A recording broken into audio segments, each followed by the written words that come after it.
Assalamualaikum warahmatullahi wabarakatuh. Semangat pagi anak-anak. Hari ini kita akan belajar tentang materi perhitungan perubahan entalpi menggunakan hukum Hess. Masih bersama saya dengan Ibu Anggraheni Niryasari.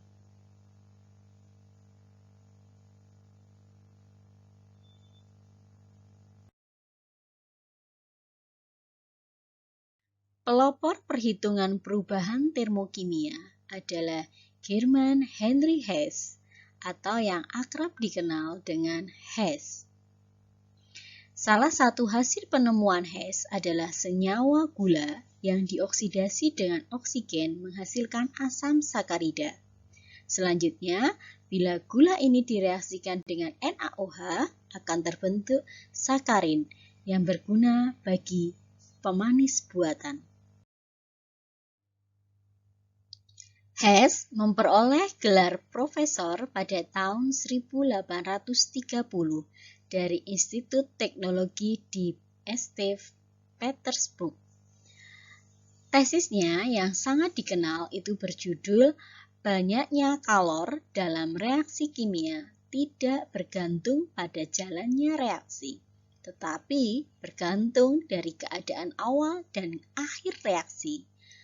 Telah dipublikasikan pada tahun 1840 dan dikenal sebagai hukum Hess atau Hess Law. Perubahan entalpi atau perubahan kalor pada suatu reaksi dapat ditentukan atau dapat dihitung berdasarkan pada hukum Hess. Menghitung delta H reaksi berdasarkan hukum Hess.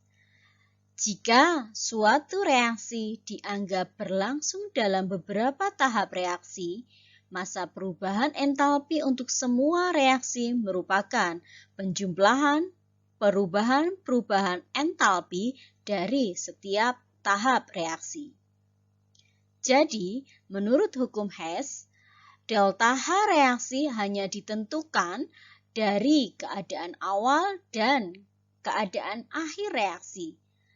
Dia tidak bergantung pada jalannya reaksi. Hukum Hess juga dikenal sebagai hukum penjumlahan kalor.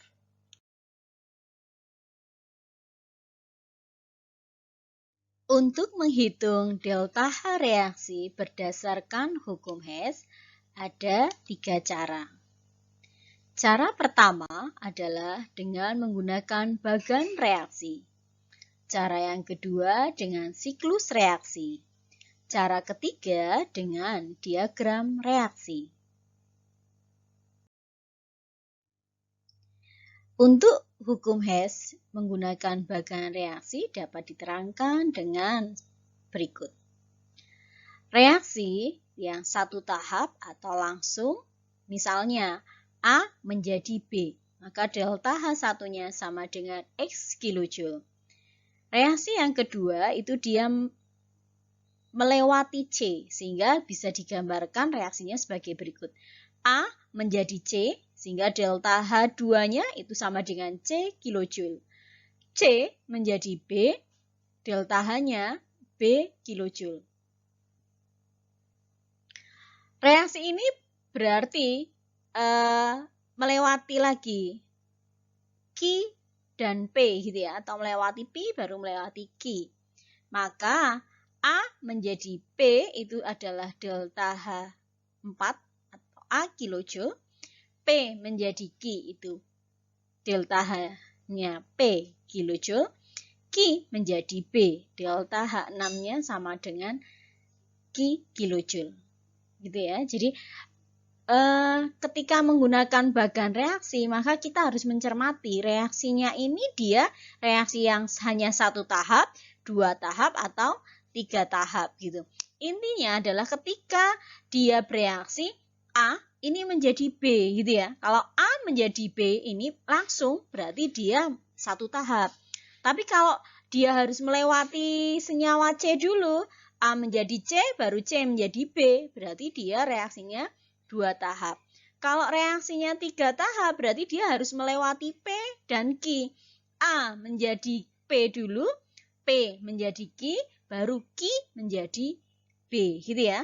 Nanti di ruas kiri dan ruas kanan jika ada senyawa atau unsur yang sama, maka dia bisa dicoret, gitu. Bisa digambarkan hubungannya menjadi seperti ini. Maka Q itu sama dengan C ditambah dengan B, gitu ya. C kilojoule ditambah B kilojoule-nya. Atau A ditambah P ditambah Q. Artinya bagaimana? Artinya delta H1 itu adalah sama dengan delta H2 ditambah delta H3. Delta H1 ini juga akan sama dengan ketika delta H3, delta H4 ditambah delta H5 dan ditambah delta H6. Gitu ya, kalau dia dibuat bagan reaksi.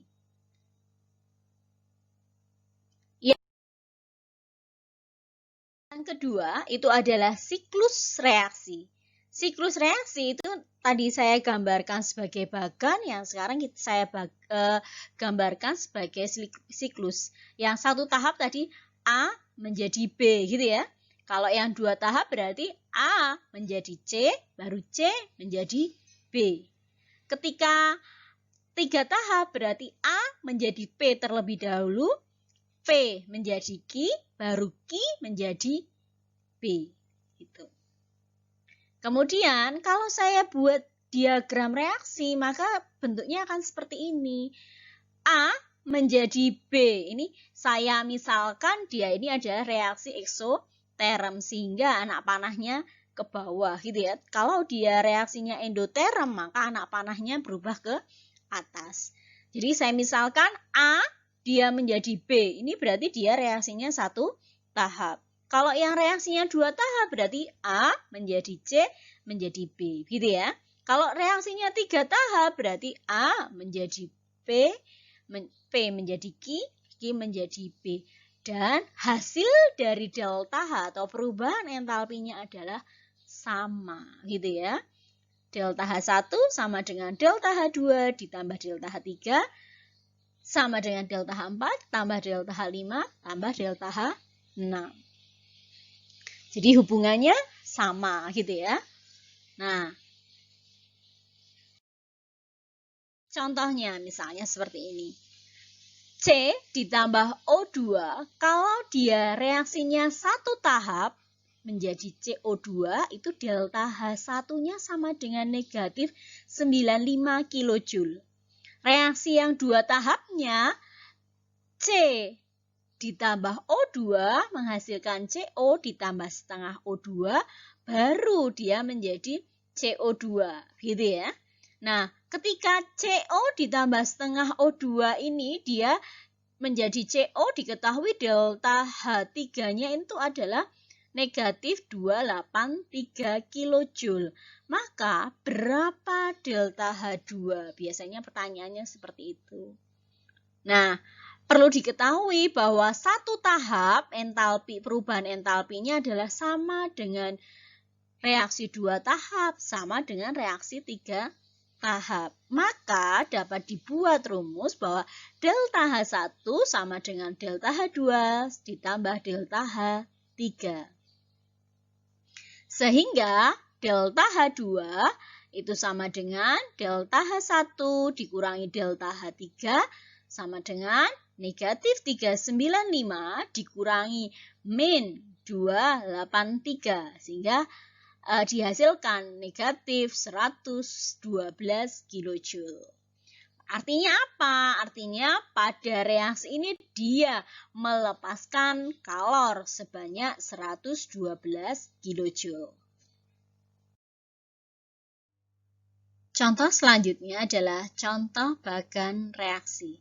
Persamaan lain dari diagram tersebut itu yang pertama.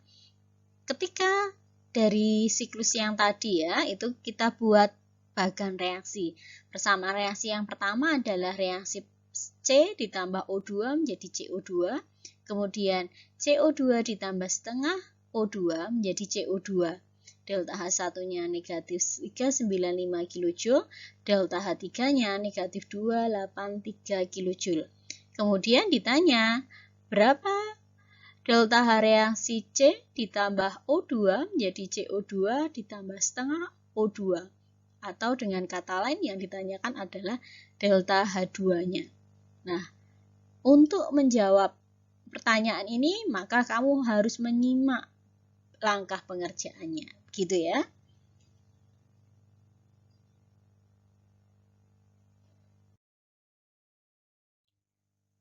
Agar kalian dapat menjawab dengan mudah, teliti, cermati, dan ikuti langkah-langkah berikutnya. Langkah yang pertama, sesuaikan reaksi yang diketahui dengan reaksi yang ditanyakan, baik letak senyawa, jumlah mol, maupun besarnya entalpi. Yang kedua, apakah jumlah mol belum sama?